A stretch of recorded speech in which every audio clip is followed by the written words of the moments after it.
நீங்க சிபிஐ விசாரணை வேணும்னு கேக்குறீங்க.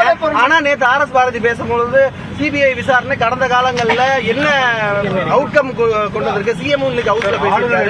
எப்படி இன்னைக்கு ஹவுஸ்ல என்ன பேசியிருக்காரு சொல்லுங்க. அதாவது என்னை பத்தி ஒரு குற்றம் சொல்லிருக்காரு. ஆர்.எஸ். பாரதி சிபிஐ கேட்கல, அதை முதல்ல தெரிஞ்சுங்க. அது கூட தெரியாத முதலமைச்சர் பேசுறாரு. அப்படிப்பட்ட முதலமைச்சரை வச்சுட்டு இந்த நாடு எப்படி உருப்படி ஆகும்? என்னுடைய கேஸ்ல அவர் வழக்கு போடுறார், அதாவது வழக்கு கொண்டு பதிவு செய்யறார். இதுல லஞ்ச ஒழிப்புத்துறையில லஞ்ச ஒழிப்புத்துறை குறிப்பிட்ட காலத்தில் அது விசாரிக்காத காரணத்தால் நீதிமன்றத்துக்கு போறார். நீதிமன்றத்தில் என்ன சொல்றார்? இதை விசாரிக்கப்படணும் தான் சொல்றார். சிபிஐ அவர் கேட்கல. ஆனா நீதிமன்றம் தான் இதை சிபிஐ விசாரிக்கணும்னு சொல்லுது. அதை எதிர்த்தான் நாங்க போனேன். அங்க போகும்போது எதிர்கட்சியா இருக்கும்போது சிபிஐ கேட்டாங்க, ஆளுங்கட்சியா வந்தபோது உச்சநீதிமன்றத்தில் சிபிஐ வேண்டாம், இங்க மாநிலத்திற்கு லஞ்ச ஒழிப்புத்துறை விசாரிக்கிறாங்க. இப்படிப்பட்ட முதலமைச்சர் தான் தமிழ்நாடு முதலமைச்சர். உண்மையை தெரிஞ்சு பேச வேணும். அது மட்டும் இல்ல, உச்சநீதிமன்றத்திலிருந்து உயர்நீதிமன்றம் கேஸ் விசாரிக்கணும் வந்தோடனே ஆர்.எஸ். பாரதி இந்த வழக்கை திரும்ப பெறன்னு சொல்றாரு. அப்படின்னா பொய் வழக்கு தான் போட்டிருக்காங்க. நான் வழக்கு திரும்ப பெற மாட்டேன். முதலமைச்சர் சொல்லிட்டாங்க, திமுக கட்சி சேர்ந்து சொல்லிட்டாங்க. உண்மை நேரம் நாட்டு மக்களுக்கு தெரிவிக்க வேண்டும் என்ற அடிப்படையில் ஆர்.எஸ். பாரதி தொடர்ந்த அந்த வழக்கை நடத்த வேண்டும் என்று நடத்தி நிரபராதியை நிரூபிச்சேன். இந்த மனுவில் நீங்க வெறும் போதைப் பொருள் தமிழ்நாட்டில் புழங்கக்கூடிய போதைப் பொருள் சம்பந்தம் மட்டும்தான் அளிக்கிறீங்களா, இல்ல வேற என்ன பிரச்சனைகள் சொல்றீங்க? கள்ளச்சாராயம் உள்ளிட்ட இந்த கள்ளச்சாராயத்தால் ஏற்பட்ட மரணம், இந்த கள்ளச்சாராயம் எப்படிலாம் விற்கப்படுகிறது, எங்கெங்கிறதெல்லாம் வருது, இதுக்கு யாரெல்லாம் மூல காரணம், இதையெல்லாம் முழுமையாக விசாரிக்க வேண்டும். இதற்கு சிபிஐ விசாரணை தான் சிறந்தது. அப்பொழுதுதான் உண்மைத்தன்மை தெரியும். மாநில அரசு கட்டுப்பாட்டில் இருக்கின்ற காவல்துறை அதிகாரிகள் விசாரித்தால் நியாயம் கிடைக்காது. இதை நடுநிலையோடு மக்களுடைய நலன் கருதி ஏழை எளிய மக்கள் மேலும் பாதிக்கக்கூடாது. அந்த அடிப்படையிலே நாங்கள் மேதக ஆளுநரை சந்தித்து இந்த நியாயமான விசாரணை நடப்பதற்கு சிபிஐக்கு பரிந்துரை செய்ய வேண்டும் என்று ஆளுநர் நீங்க கொடுக்கிற மனுவை படிச்சு பார்த்து இதில் என்னென்ன இருக்கின்றது என்பதை எல்லாம் ஆய்வு செய்து உரிய நடவடிக்கை எடுப்பதாக தெரிவிச்சிருக்கிறார். இது வந்து விக்கிரவாண்டி பை எலெக்ஷனுக்கு முன்னாடி இருந்த ஒரு சூழ்ச்சி அப்படின்னு சொல்றாரு. யார் சூழ்ச்சி? எதுக்கு அவர் அமைச்சா எம்எல்ஏ எல்லாம் பதறி போய் பேட்டி கொடுக்கறாங்க? இதெல்லாம் வேண்டும் என்று திசை திருப்புறாங்க. இது யாருடைய ஆட்சி? திமுக ஆட்சி. இன்றைக்கு 6000 லிட்டர் ஊரல ஒழிச்சிருக்கான்னு சொன்னா அப்ப யாருடைய ஆட்சியில் இருக்குது? யாருடைய ஆட்சியில் கள்ளச்சாராயம் காய்ச்சறாங்க? சிந்திச்சு பாருங்க. நகர நீங்க தானே போய் எல்லா இடத்துலயும் ஊடகத்திலையும் பத்திரிகையாளரும் போய் ஒவ்வொரு இடத்துல பேட்டி கேட்டீங்க. அந்த பேட்டியில மக்கள் என்ன சொன்னாங்க? இங்க தங்குதடை இல்லாம கள்ளச்சாராய விற்பனை நடைபெற்றுக் கொண்டிருக்கிறது. உங்க ஊடகத்திலையும் பத்திரிகையில வந்த செய்தி தான் நான் சொல்றேன். நாங்க ஆர்.எஸ். பாரதி மாதிரி சொல்லல. வயசாகி போச்சு, மாறி போச்சு, அதனால ஏதோ பேசுறாரு. அதுதானே வயது முதிர்ந்து விட்டது, சிந்தனை மாறி போயிடுச்சு, அதனால ஏதோ பேசுறதுக்காக பேசுறாரு. நாட்டு மக்கள் அத்தனையும் தெரியும், ஊடகத்துக்கும் பத்திரிகையும் தெரியும். நீங்க தாங்க வெளிச்சத்துக்கு கொண்டாந்தீங்களா இல்லையா? நீங்க ஒளிபரப்பு செய்து உண்மையா பொய்யா? இப்ப நான் நிருபரில் கேட்கிறேன், பத்திரிகையாளர் கேட்கிறேன், செய்தியாளர் கேட்கிறேன், தொலைக்காட்சி கேட்கிறேன். நீங்க வெளியிட்ட செய்தி உண்மையா பொய்யா? அதை நீங்க முடிவு பண்ணுங்க. நீங்க நாட்டு மக்களுக்கு உங்களுடைய தொலைக்காட்சியின் மூலமாக காட்டினீங்களா?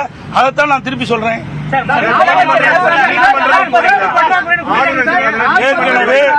ஏற்கனவே அனைத்து இந்திய அண்ணா திராவிட முன்னேற்ற கழகத்துடைய வழக்கறிஞர் பிரிவை சேர்ந்தவர்கள் நீதிமன்றத்தில் இது வழக்கு தொடர்ந்திருக்கிறோம். இன்றைக்கு வழக்கு நடைபெற்றுக் கொண்டிருக்கின்றது. இந்த வழக்கு நேர்மையாக நியாயமாக நடைபெற வேண்டும். அதற்காக சிபிஐ விசாரணை வேண்டும் என்று கேட்டுக்கிறோம். அதற்கு நியாயம் கிடைக்கும் என்று எதிர்பார்க்கின்றோம். தமிழக அரசு இன்றைய முதலமைச்சர் ராஜினாமா செய்யும். முதலமைச்சர் என்ன சொல்றாரு? அந்த மலைப்பகுதியில் கள்ளச்சாராயம் காசப்படுவதாக அந்த பகுதி மக்கள் குற்றம் சாட்டுறாங்க. நமது ஆட்சி காலத்தில் அது போன்ற விவகாரங்கள் அங்க நடைபெற்றதா? நம்ம என்ன நடவடிக்கை? என்ன ஆதாரம் இருக்குது? நீங்க சொல்றீங்க என்ன ஆதாரம் இருக்குது? 40 ஆண்டு காலம் என்ன ஆதாரம் இருக்குது? ஆதாரத்தோட கொடுக்குறாங்க. அப்படி இருக்கிற பொதுமக்கள் தகவல் தெரிவிச்சிருக்கணும்ல. ஆனா எங்களுடைய சட்டப்பேரவை உறுப்பினர் அந்த கள்ளக்குறிச்சி மாவட்டத்தில் கள்ளக்குறிச்சி சட்டமன்ற தொகுதிக்கு உட்பட்ட பகுதியில் கள்ளச்சாராயம் அமோகமாக விற்பனை செய்யப்படுகிறது, போதைப்பொருள் நடமாட்டம் அதிகமாக இருக்கின்றது, இதனால் மக்கள் பாதிக்கிறாங்க அப்படின்னு 29/3/2023 அன்று இன்றைக்கு கவன ஈர்ப்பு தீர்மானத்தை கொண்டு வருவதற்கு பேரவைத் தலைவர்கிட்ட கொடுத்தார். அதையும் நிராகரிச்சுட்டாங்க. அப்பொழுதாவது இந்த அரசு விழித்துக் கொண்டு சட்டமன்ற உறுப்பினர் கொடுத்திருக்கிறாங்களே அந்த கவன ஈர்ப்பை எடுத்து அந்த கவன ஈர்ப்பிலே இன்றைக்கு ஒரு விவாதம் நடைபெற்றிருந்தால் செய்தி போய் தடுத்திருக்கலாம். அதுக்கு பிறகு இந்த சம்பவம் நடைபெறுவதற்கு ஒரு 5 நாளுக்கு முன்பு தொலைபேசியின் வாயிலாக மாவட்ட காவல்துறை கண்காணிப்புடன் பேசுறார். இன்றைக்கு கள்ளக்குறிச்சி சட்டமன்ற தொகுதியில கள்ளச்சாராயம் அதிகமாக விற்பனை செய்யப்படுகிறதை தடுத்து நிறுத்துங்கள் என்று. அதற்கு பிறகு அன்றைய தினம் சம்பவம் நடந்த காலையில நேரிலே பார்த்திருக்காரு. பார்த்து கள்ளக்குறிச்சி சட்டமன்ற தொகுதிக்கு உட்பட்ட பல இடங்களில கள்ளச்சாராய விற்பனை அமோகமாக விற்பனை செய்கிறது, இதை தடை செய்யுங்கள் என்று மீண்டும் வலியுறுத்தினார். எந்த நடவடிக்கை எடுக்கலையே. அது மட்டும் இல்ல, நீங்க பாத்தீங்கன்னா இன்னொரு வேடிக்கை, இன்னைக்கு கடலூர்ல கடந்த ஏப்ரல் மாதம் இறுதியில் கடலூர் மாவட்டம் ஸ்ரீ முஷ்டம் காவல் நிலைய எல்லைக்கு உட்பட்ட அந்த பகுதியில் கண்டியாக்குப்பம் யேசுதாஸ் என்பவர் தன்னுடைய பகுதியில் கள்ளச்சாராயம் விற்கப்படுவதாக அங்கு இருக்கின்ற காவல்துறை ஆய்வாளருக்கு புகார் கொடுக்கிறார். உடனே காவல்துறை ஆய்வாளர் யார் கள்ளச்சாராயம் விற்கிறாங்களோ அவருக்கு தகவல் கொடுக்கிறார். உடனே கள்ளச்சாராய வியாபாரி இந்த யேசுதாஸை தாக்க போறார். பயந்து ஓடி போய் ஒளிஞ்சுக்கிட்டார். அப்ப மீண்டும் அவர் இந்த செய்தி தமிழ் சமூகத்தில் எல்லாம் வந்தது. எதற்காக சொல்றேன்னு, இன்றைக்கு காவல்துறை அதிகாரிகிட்ட இந்த செய்தி சொன்னா இவர்கள் அந்த கள்ளச்சாராய விற்பனை செய்கின்ற அவரிடத்தில் தொடர்பு இருக்கிற காலத்தில் அவர்கிட்ட சொல்லி மிரட்டப்படுறாங்க. அதனால மக்களை பயந்துக்கிறாங்க. அது மட்டும் இல்ல, இன்னொன்னு வேடிக்கையான சமாச்சாரம். இப்படிப்பட்ட ஸ்ரீ முஷ்டம் காவல் நிலையத்தில் ஆய்வாளராக இருந்த இவர் இப்ப கள்ளக்குறிச்சி நகரத்துக்கு ஆய்வாளராக போட்டிருக்காங்க. நேற்று தினம் பதவி ஏற்றிருக்காரு. கிராமத்தில் சொல்லுவாங்க திருடங்கையிலே சாவி கொடுத்த